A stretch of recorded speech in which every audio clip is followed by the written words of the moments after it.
Magandang gabi, pambungad sa ating newscast. Halos sure na ang top 12 senators base sa parallel count ng PPCRV.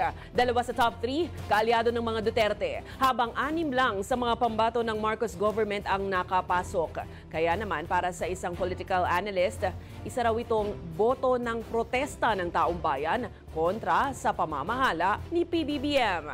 Bagay na agad namang inalmahan ng Malacanang.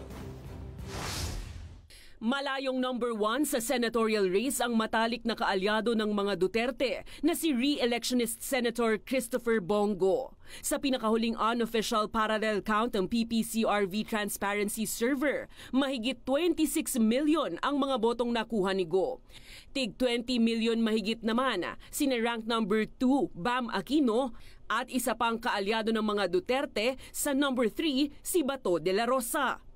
Pasok din sa Magic 12 ang mga dati na ring mambabatas na sina Erwin Tulfo, Kiko Pangilinan, Rodante Marcoleta, Ping Lacson, Tito Soto, Pia Cayetano, Camille Villar, Lito Lapid at Amy Marcos. Kung pagbabasihan ang parallel count na nabilang na ang nasa 97% ng lahat ng voting precincts sa bansa, mukhang tapos na ang laban. Lalo't nasa tig 11 million vote lang ang nakuha ng mga nalaglag sa Magic 12.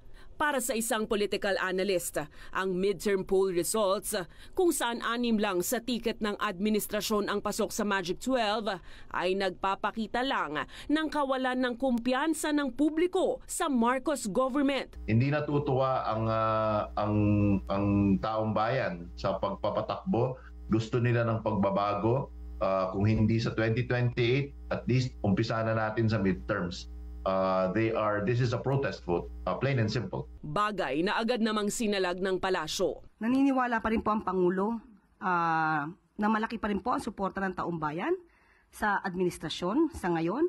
Tandaan po natin ang kahuli-hulihan pong survey ay nagpapakita po na mataas na trust rating po ng Pangulo. Katunayan, welcome pa nga sa pamahalaan ang pagpasok ng anilay lehitimong oposisyon na tutugon sa totoong kailangan ng bayan. Inaasahan din po ng administrasyon ang presensya ng lehitimong oppositionist.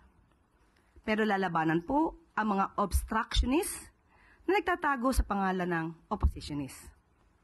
Mga obstructionist na maaaring pansarili lamang ang kanilang ilalaban. Target naman ng COMELEC na iproklama ang winning senators hanggang ngayong weekend.